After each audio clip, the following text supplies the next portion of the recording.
El dinero, una religión que no tiene ateos. Dedicado a la muchedumbre intelectual de coeficiente cero que quiere saber todo menos la verdad, o que por no aceptar la verdad lleva las cosas un paso más allá, acudir al gobierno para que la proteja de la verdad. Vae victis. Auferre, trucidare, rapere, falsis nominibus imperium, ad que, ubi solitudinem faciunt, pacem appellant. Tácito. Martes, 10 de febrero de 2015. El fraude en letras mayúsculas. Las palabras tienen sombras. Si me nombras me niegas. S.O. con barra Ren Kierkegaard. ¿Bajo qué autoridad usted está usando ese nombre para identificarme? En principio nadie tiene nombre. No hay nada en un nombre que sea identidad. Todos los nombres son falsos y carecen de significado porque tanto cuando uno llega al mundo como cuando lo deja lo hace sin nombre. Tú eres un sin nombre, un rótulo que se te pone con propósitos utilitarios. No obstante, el nombre propio es una ficción necesaria. Solo hay dos ámbitos en el planeta, tierra y agua. La gente vive en la tierra, por lo cual la ley de la tierra o ley nacional es la ley de la gente que ahí vive, siendo diferente de acuerdo a cada país, porque es la ley de la gente que radica en el país. La ley del agua es la ley del comercio y el dinero, del flujo de fondos y activos líquidos circulantes. En la actualidad, el dinero no tiene respaldo en metales preciosos, se basa en la mano de obra de los pueblos, que son la única fuente de crédito ante la deuda pública. Un mundo doble donde combinen dos universos diversos, público y privado. Corona de la Tierra es un artificio milenario no incorporado mediante el cual la Tierra es reclamada por la corona a ser de propiedad privada suya, también conocida como el Crown Estate, la compañía, corona de la corporación, Commonwealth, también conocido como dominio público y todos los demás derivados. Aún más, la corona afirma que la tierra le fue concedida legalmente y que nunca puede enajenarse de ella.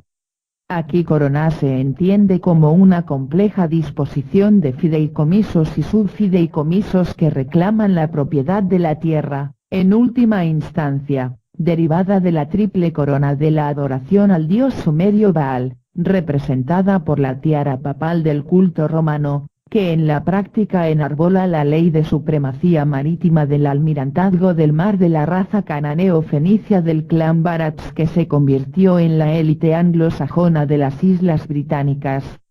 El derecho romano llama a la ley del hombreus, de ahí viene el término justicia, y a la ley de los dioses fas, de donde viene la palabra fascismo. La ley de los dioses es la ley del mar del almirantazgo, el control fascista de las corporaciones con el capitalismo del monopolio. El lenguaje jurídico es distinto y específico.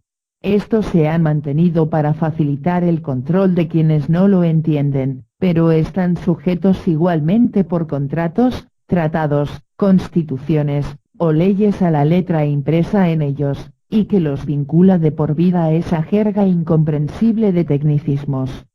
Desde que nacemos o rompemos aguas tenemos un certificado de nacimiento, al igual que los barcos que navegan llevando productos y atracan cargados de bienes en un muelle, por lo que todas las embarcaciones por ley deben ser hembras, debido a que es ella la que genera el producto. Así es que todo lo que salga de una nave debe tener un certificado de manifiesto. De la misma forma, cuando una persona nace sale del agua de su madre, obtiene un certificado de nacimiento escrito con letras mayúsculas, y un cuerpo que es de hecho un bien valor cotizable, mientras su padre y madre son engañados el momento de registrar al nacido vivo, el nuevo artículo de dos corporaciones. Todo lo que éstas produzcan es de quien otorga el certificado de negocios para crear el producto, para el caso un recurso humano. Existe el malentendido que la constitución de cualquier país otorga al individuo ciertos derechos. Eso es falso, puesto que nacemos con derechos inalienables por el solo hecho de existir como seres humanos, nadie los otorga, y por lo tanto nadie nos los puede quitar, o en su defecto, lo que sí puede hacer cada persona es consentir si los va o no a ejercer. Una constitución ni siquiera los puede garantizar, ya que es un mero propósito declarado por escrito. Un texto, por más que se le llame Constitución, no puede garantizar derechos inalienables. El único que puede consentir si los va a ejercer o no es uno, el individuo. No se debe confundir la parte con el todo que identifica el espíritu del cuerpo legal y no una manifestación particular. Las leyes que existen hoy en día tienen su origen en el derecho del mar, que es una rama del derecho internacional que define las obligaciones y los espacios marítimos de los estados, aunque solo se aplica a quien acepta someterse a ella. Bien, pues esa ley que fue creada para gobernar corporaciones y navíos nos ha sido impuesta para gobernar sociedades. ¿Cómo lo hicieron? Una simple distorsión del lenguaje es suficiente para hacer creer a todo el mundo que esta ley alternativa marítima se aplica para lo privado sobre la ley civil. Una creencia predominante en la cultura moderna es que licencias, permisos, registros, estipulaciones, certificados y otros documentos, son esenciales para cualquier actividad empresarial, comunitaria y civil. Falsa creencia perpetuada por la ley marítima. Sin embargo, ¿cuántas son aplicables para uno?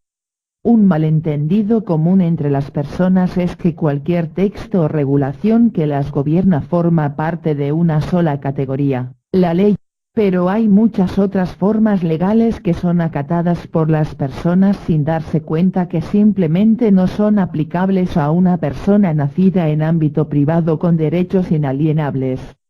Esta ley del mar fue originalmente creada para controlar navíos que atracaban en el extranjero en busca de recursos y productos para importar y exportar, adaptada para asuntos financieros y mercantiles, pero no en asuntos civiles.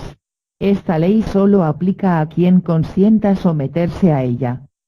La definición de ley marítima de comercio la explica como una ley privada internacional que gobierna las relaciones entre las entidades privadas que comercian en los océanos, pero a través de la manipulación sagaz del lenguaje, una forma de ley que fue creada para gobernar corporaciones, negocios y navíos, ha sido impuesta para prevalecer como tal sobre la persona natural. Cuando un producto sale de un barco y es llevado a tierra extranjera, esa nación toma custodia del producto y lo reconoce con un certificado que constata la fecha de ingreso o nacimiento del producto en la nación respectiva. Un certificado es definido como un documento que establece una declaración de propiedad, y entonces la pregunta que surge es, ¿por qué los seres humanos necesitan un certificado de nacimiento? Porque son propiedad del país donde nacen, que los usa como valor de intercambio internacional.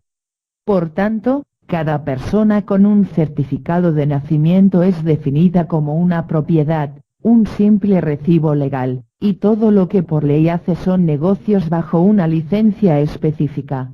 Por ejemplo, cuando contrae matrimonio con alguien es una corporación haciendo negocios con otra corporación, y obtienen un certificado de matrimonio o licencia de negocios. Es cuando del niño nacido vivo crean una segunda entidad que llaman persona, con un padre y una madre que actúan como socios de un matrimonio o unión libre, que en realidad han concebido un personaje que detenta un título de propiedad o partida de nacimiento, que se registra en letras mayúsculas para dominio público a favor de una corporación marítima, y así el Estado se apodera del personaje, por lo menos hasta que cumpla la mayoría de edad, cuando el individuo afectado puede reclamar para sí su doble tú. Este legalismo digno de un libro de hechizos se inicia con otra faceta en Estados Unidos, cuando en marzo de 1933 se declaró en bancarrota y comenzó a aceptar los préstamos de la Reserva Federal, una corporación privada afiliada al gobierno.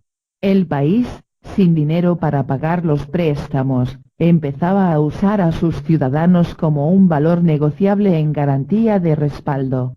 Ello quita a la persona sus derechos naturales inalienables, y en cambio pasa a tener privilegios, deberes y beneficios, o sea, un esclavo en toda regla que pertenece al Estado.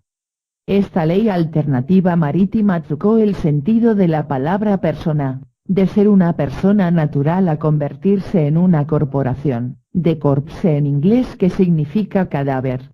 Los impuestos, un permiso de circulación, de trabajo, de residencia, para establecer un negocio, de construcción, un certificado de nacimiento o matrimonio, multas de tráfico, seguros, y otras formas de documentación que una vez se creyó eran absolutamente necesarias, solo se aplican a la persona si entendida como corporación o persona jurídica.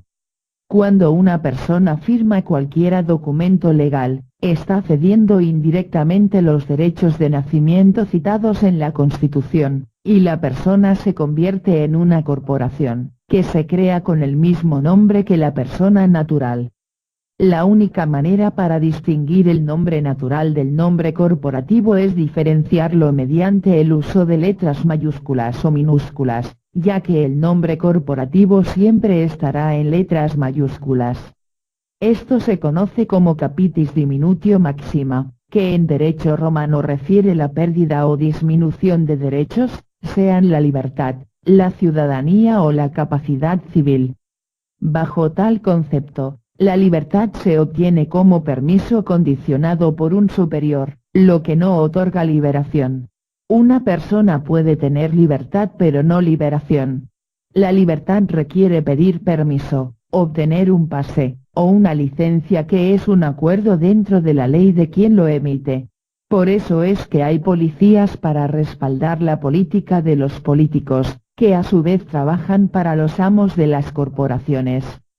Al comprobar el nombre en un documento de identidad, pasaporte, seguridad social, tarjeta de crédito, y cualquier otro documento oficial, este solo aparece en letras mayúsculas para representar la corporación que tiene el nombre de la persona, pero que no es tal. La corporación es conocida como una persona artificial o ficticia, mientras que el ser humano es persona natural gobernada por su propia conciencia. La sociedad que creó las leyes que son aplicadas se llama sociedad legal. Aún así, la parte medular de este completo engaño es el hecho que no somos por naturaleza miembros de la sociedad legal, aunque eventualmente todo documento privado deba ser registrado en el ámbito público para notificar la propiedad de alguna cosa. Cabe distinguir entre genuino y original. Genuino es sinónimo de auténtico. Original es su primera copia. Si en un tribunal el sistema no tiene al genuino de la persona natural o ser vivo, es encaminada a la jurisdicción como persona original o artificial o ficticia que pertenece al gobierno corporativo, para ser procesada a todas las acciones necesarias para la protección y defensa de los bienes e ingresos de la corona. Además, para efectos prácticos, hay dos líneas de tiempo, la hebrea y la gregoriana. Corresponden al calendario hebreo o Anno Mundi, año del mundo, donde opera el sistema, que a la presente fecha está en el año 5777, y al calendario gregoriano o Anno Domini, año del Señor, que está en el año 2016 donde opera el gobierno corporativo.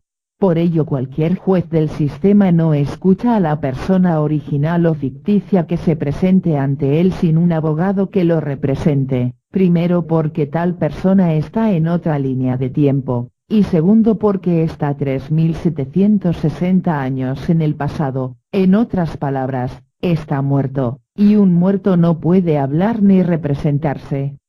La ley del gobierno corporativo creó el ens legis, hombre de paja o tú, que es una criatura de la ley del dominio público, un ser artificial, en contraste con una persona natural. El ens legis es aplicado a las corporaciones, y su existencia es completamente derivada de la ley. En el caso específico de los Estados Unidos, En 1933, cuando Franklin Delano Roosevelt juró el cargo de presidente, estableció que el país hacía una consagración nacional, en otras palabras, entregó los Estados Unidos a una entidad sagrada mediante un artificio religioso en un acto político, con el único propósito de declarar la bancarrota de la Unión, reclamando para sí aquello que habían creado en derecho público. Entonces, en el caso de Estados Unidos, cuando nace un bebé, el médico recoge un pedazo de placenta para registrar el ad materno, crea el certificado de nacido vivo sin que el padre aparezca por ningún lado, y teniendo a la madre como simple informante.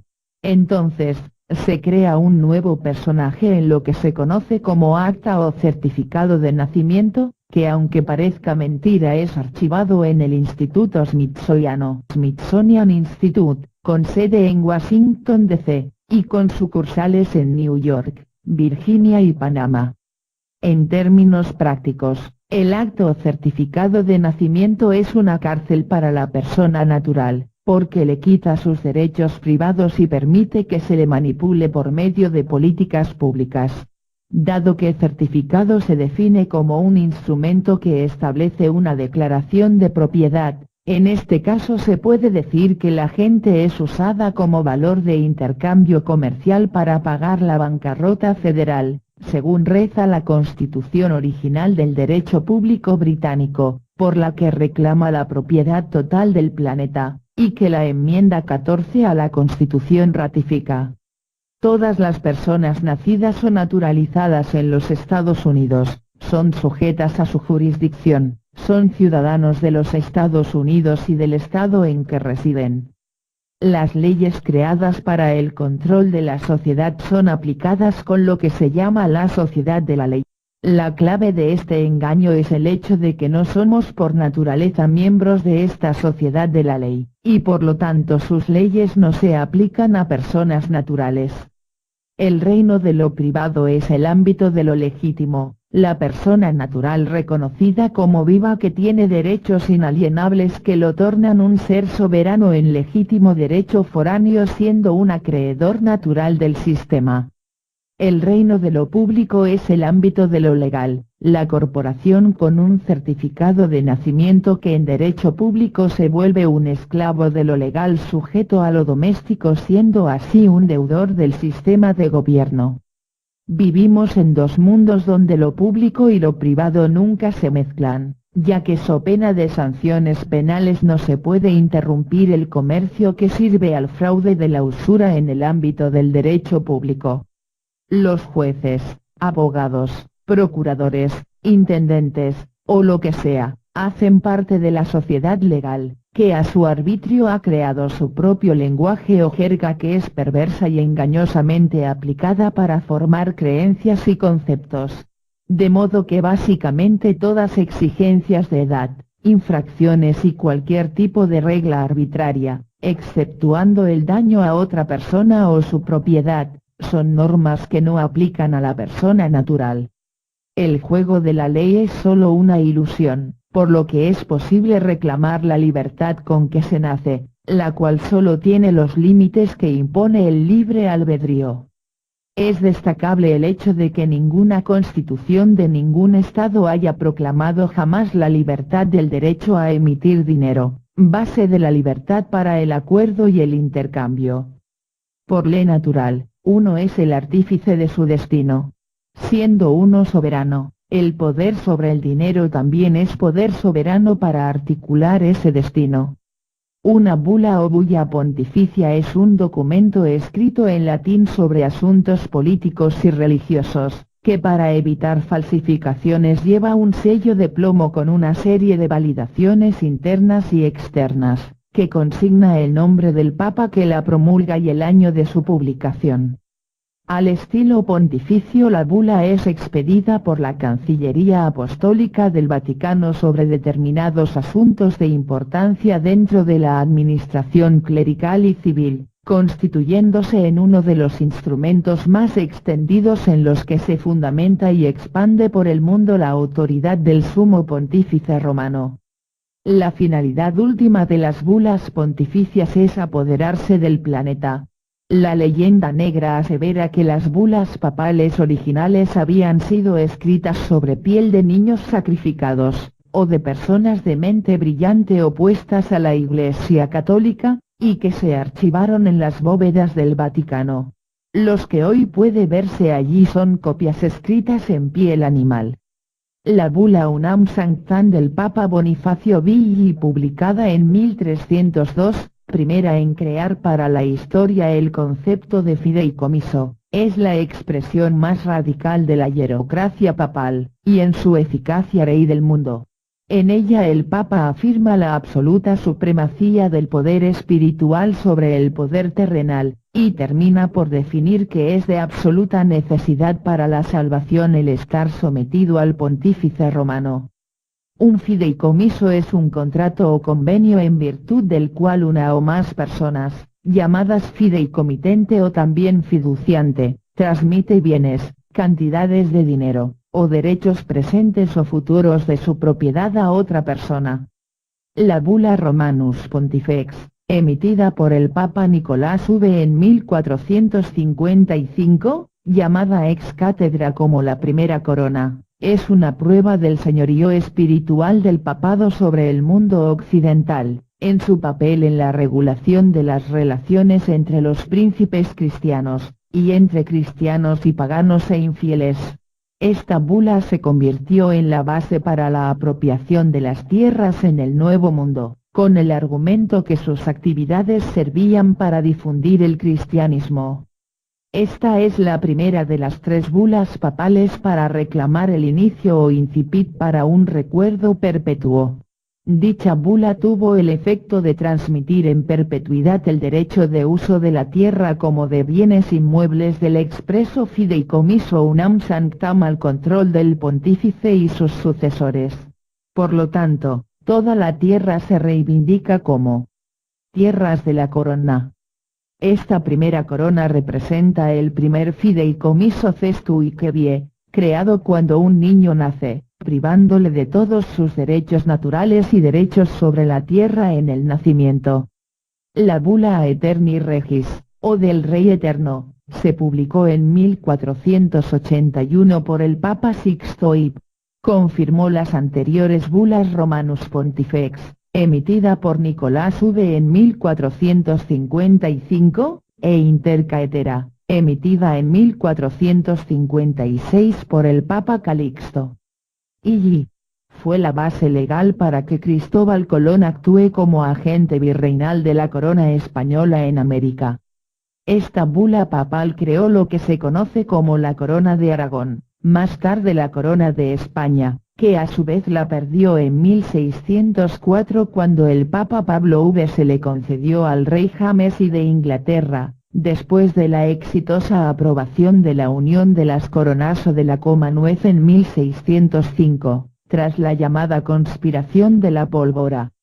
Esta segunda corona representa el segundo fideicomiso cestui que vie, creado para que cuando un niño nazca tenga a la venta su partida de nacimiento como un bono o valor al Banco Central Privado de la Nación, quitándole la propiedad de su propia carne y condenándolo a la servidumbre perpetua como persona romana, o esclavo. La tercera corona fue creada en 1537 por la bula del Papa Pablo I que convocaba al Concilio de Trento.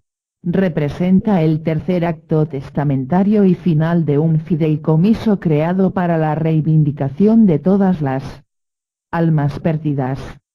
Esta tercera corona representada por el tercer fideicomiso cestui que vie, creado para cuando un niño es bautizado, siendo la concesión del certificado de bautismo por parte de la Iglesia el poder sobre título del alma del bautizado.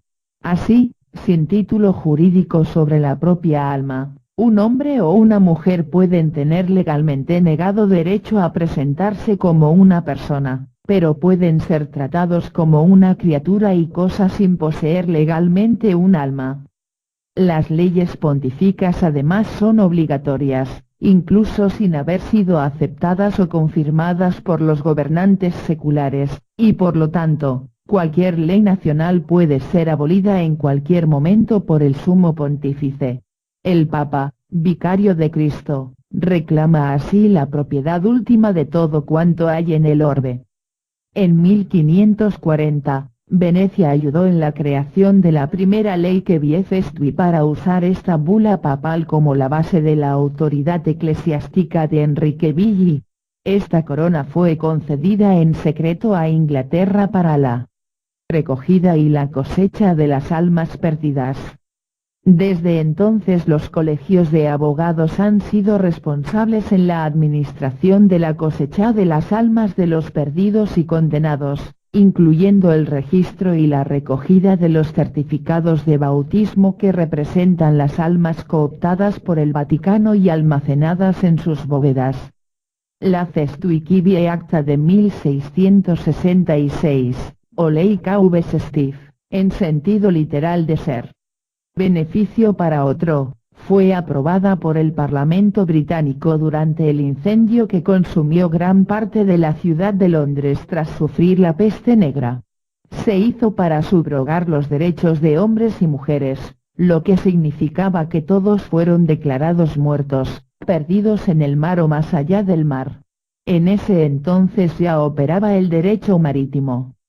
Por ende, el Estado tomó la custodia de todo el mundo y de sus bienes en un fideicomiso, y se convirtió en el administrador para la ejecución de todos los títulos de las personas y sus bienes, al menos hasta que alguien vivo en un lapso máximo de 7 años volviera para reclamar esos títulos.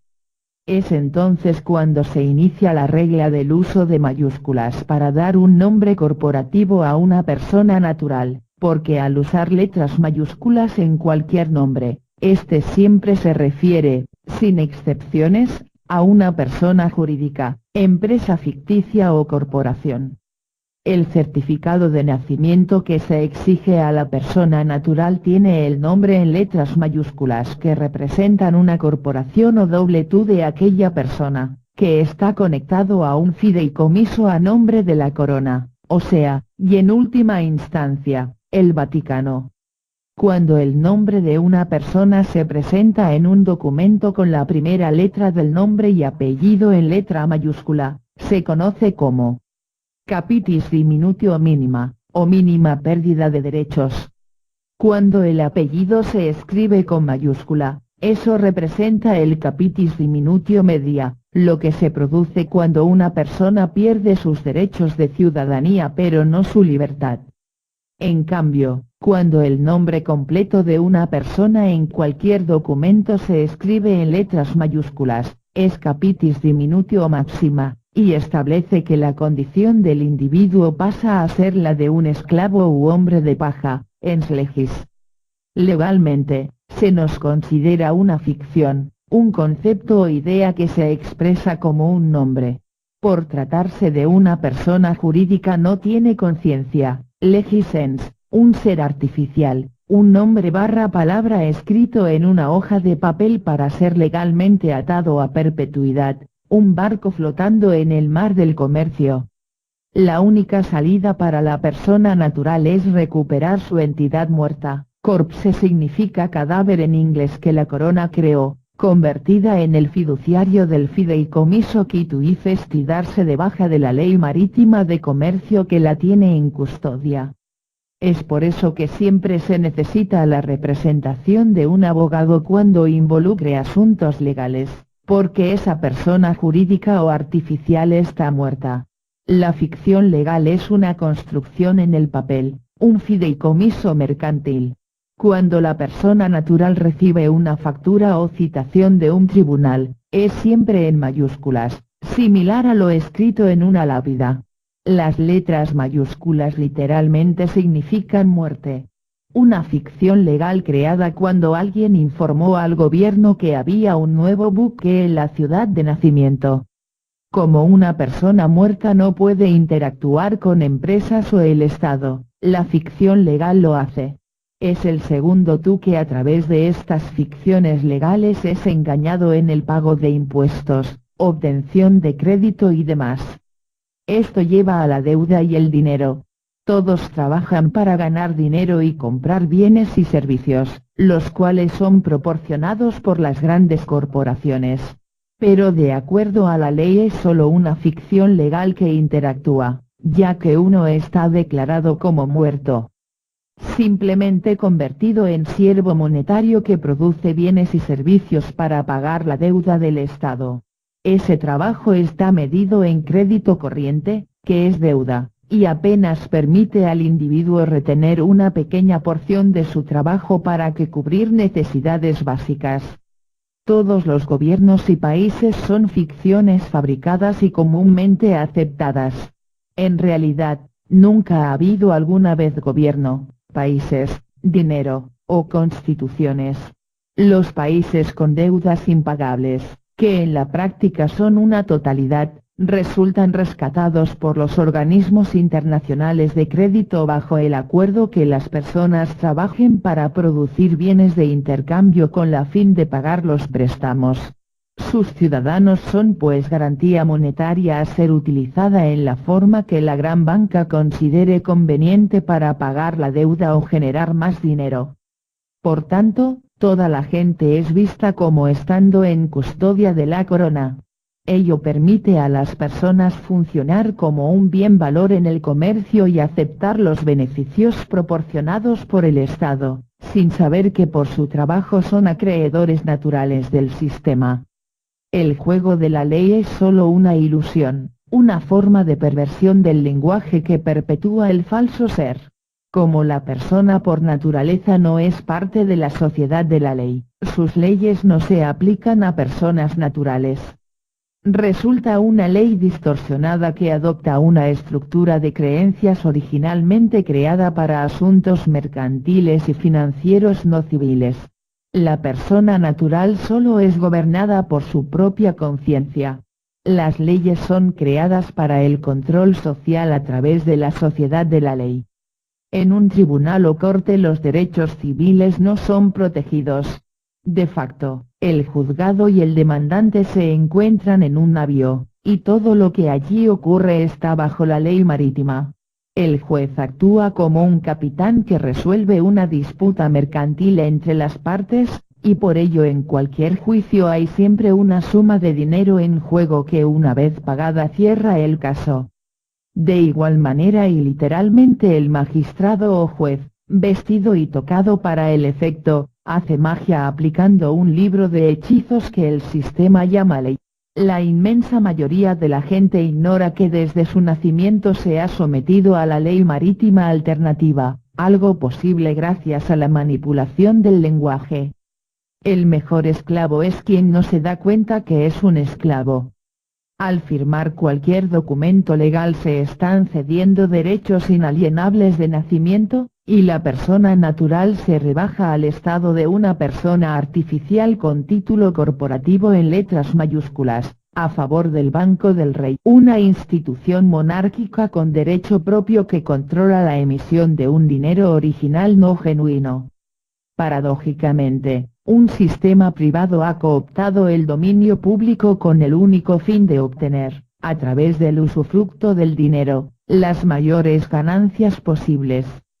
Ningún gobierno puede privar a nadie de sus derechos naturales. Pero al controlar el sistema de libre empresa, en esencia un sistema económico productivo de propiedad privada gestionado para beneficio personal, se arroga para sí el derecho a gravar la libre empresa con impuestos.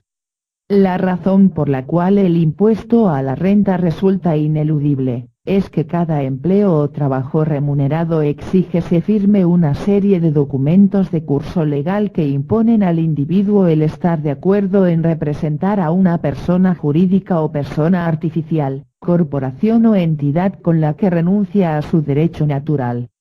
Los derechos absolutos de una persona natural son los derechos a la vida, a la seguridad y a la propiedad.